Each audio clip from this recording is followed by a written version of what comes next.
የዲጂታል መሰረተ ልማት በሚመለከት በሁለት ከፍለን ማየት እንችላለን። አንደኛው ዲጂታል ፐብሊክ ኢንፍራስትራክቸር ወይም ዲፒአይ የሚባለው ነው። ሁለተኛው ደግሞ ኬፒአይ የሚባለው ነው። ኪ ፐብሊክ ኢንፍራስትራክቸር የሚባለው ነው። ኬፒአይ የሚባለው የሎ ኢንፎርስመንት ሲስተም ሊሆን ይችላል፣ የመንግስት የተለያዩ ሲስተሞች ሊሆኑ ይችላሉ። አሁን እኛ የምናተኩረው የዲፒአይ ላይ ነው፣ ዲጂታል ፐብሊክ ኢንፍራስትራክቸር ላይ። እነዚህ ዋና ዋና ተብሎ የሚገለጹት ለምሳሌ አንደኛው ፋይዳ ነው። ፋይዳ ዋና የፐብሊክ ኢንፍራስትራክቸር የሚያደርገው ዋና ጉዳይ ምንድነው? ለምሳሌ ዶክተር በለጠ 1000 ብር አለ ደሞዝ ወስደሃል። ያን 1000 ብር የት እንዳስቀመጥክ አታውቅም። ቤት ይሁን ቢሮ ይሁን ኪስ ይሁን አታውቅም። ብሩ አለ፣ አድራሻውን ስለማታውቅ ካፍቴሪያ ሄደ ቡና ብታዝ ሂሳብ ስትባል ገንዘብ አለኝ ግን አሁን ለጊዜው አድራሻውን አላውቅም ብትል የሚሰማ ሰው አይኖርም። ገንዘብ ኦን ማድረግ ብቻ ሳይሆን የት እንዳለ ማወቅም ጭምር ኢምፖርታንት ነው። 130 ሚሊዮን እንዳለን መናገር ሳይሆን እያንዳንዱ ዜጋ የት እንዳለ፣ ምን እንደሚሰራ፣ በምን እንደሚተዳደር ካላወቅን ስራ የለም ስራ አለ፣ ንግድ አለ ወይ ንግድ የለም፣ ሰው ይማራል አይማርም፣ የጤና ችግር አለ፣ የምታውቅበት ምንም መንገድ የለም። ፋይዳ አድራሻን ጨምሮ የአንድን ዜጋ ሁለንተናዊ መረጃ የሚይዝ ሲሆን ያን መረጃ ያለው ሰው ወደ ዲጂታል ፔመንት ሲስተም ቨርቹዋሊ በአካል ሳይገኝ ሊበደር፣ ገንዘብ ሊያስተላልፍ፣ ሊገዛ ይችላል። ምን ከሆነ ከታወቀ በማይታወቅ ሰው ያንን ትራንዛክሽን ማካሄድ አይቻልም። የመጀመሪያው በዲፒአይ በአንክሮ ማየት የሚገባን ጉዳይ ፋይዳ ላይ ግን አድሬስ ጨምረም ማለት ነው። ሁለተኛው የፔመንት ሲስተም ነው። የፔመንት ሲስተሙ አሁን ያለው ቅድም የተነገረው ከካሽ ኢትዮጵያ ባለፉት 5 ዓመታት በአብዛኛው ካሽ ላይ ተንተራሰ የንግድ ስርዓታችን ወደ ዲጂታል ተቀይሯል። ይሄ ልክ እንደ ተራ ዜና እንደ ተራ ንግግር የሚታይ ጉዳይ አይደለም። ምክንያቱም ኢትዮጵያ በየዓመቱ ካሽ ለማሳተም በ100 ሚሊዮን ዶላር ታወጣለች። ምክንያቱም የኛ ካሽ ከታተመ በኋላ የአያያዝ ስርዓታችን ችግር ስላለበት እንደምታውቁት ቶሎ ያ ገንዘብ አውት ኦፍ ኦርደር ይሆናል። አዳዲስ ብሮች ካልታተሙ በስተቀረ በነበረን ካሽ መገበያየት አንችልም። አሁን ዲጂታል የግብይት ስርዓቱ የካሹን ኦቨርቴክ በማድረጉ ብቻ በርካታ ሀብት ቀንሷል ሀገራችን ማለት ነው።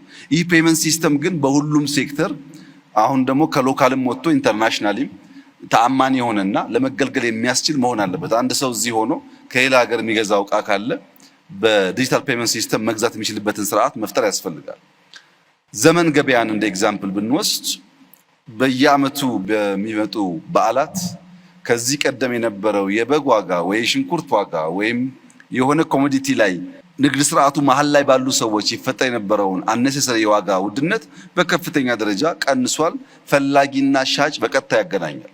ዘመን ገበያን ብናስፋፋ በየቦታው ስቶሬጅ ቢኖረን 1 ሊትር ውሃ ከሚያወጣው ዋጋ በላይ እንዳይሸጥ ለመከላከል ያስችላል እና ዲጂታል ፔመንት ሁለተኛው ክሪቲካል ኢንፍራስትራክቸር ነው።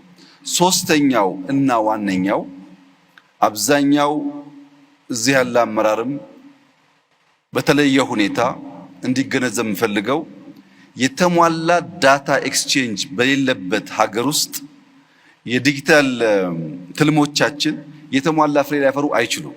ባለፉት 5 ዓመታት ከሞላ ጎደል ሁሉም ተቋም ዌብሳይት አለው፣ ሂውማን ሪሶርስ ማኔጅመንት የሚያደርግበት ሲስተም አለው፣ አንዳንድ ሰርቪስ ፕሮቫይድ የሚያደርግበት ሲስተም አለው።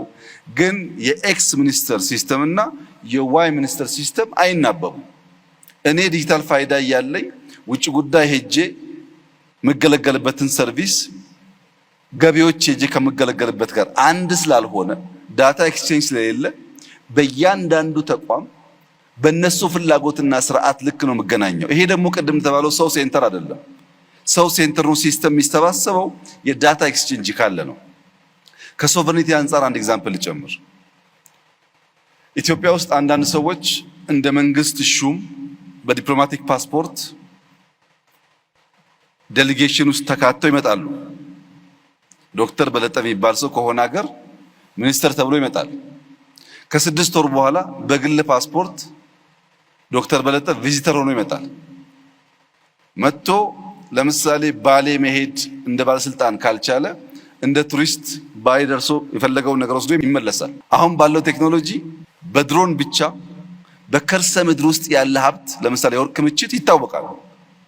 መጥቶ ኢንቨስትመንት ሲጠይቀው እናስብበታለን ብዬ መልሼው እንደ ፕራይቬት ቱሪስት መጥቶ ቱሪስት እንዲያልቅ ስለምንፈልግ እኛ እንጋብዛለን። መጥቶ አንድ ገጠር ሄዶ የካሜራ ድሮን ነው ያስኩት ብሎ በከርሰ ምድር ያለኝን ሀብት ለይቶ ከዚያ እንደ መንግስት መጥቶ እዚህ ጋ ነው ኩባንያ የሚፈጠረው የምፈልገው ቦታ ይሄ ነው ይለኛል። ለምን ያ ቦታ እንደፈለገን ያላቅ።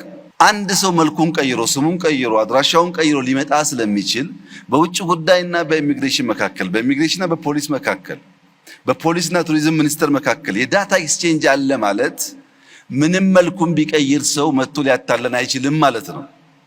ያም ማድረግ ካልቻል ውጭ ጉዳይ የከለከለውን ቱሪዝም ለምኑ ያመጣዋል። ቱሪዝም ለምኑ ያመጣውን ኢሚግሬሽን የውጭ ጉዳይ ሲሆን የሚገለገልበት ሲስተም አለው። ለቱሪዝም ፐርፐስ ከሆነ ቀለል ሊያደርገው ይችላል። ቪዛው 3 ሳምንት ስለሆነ ዳታ ኤክስቼንጅን ካላረጋገጥን በቀር የምናስበውን የተሟላ ስርዓት አንፈጥርም።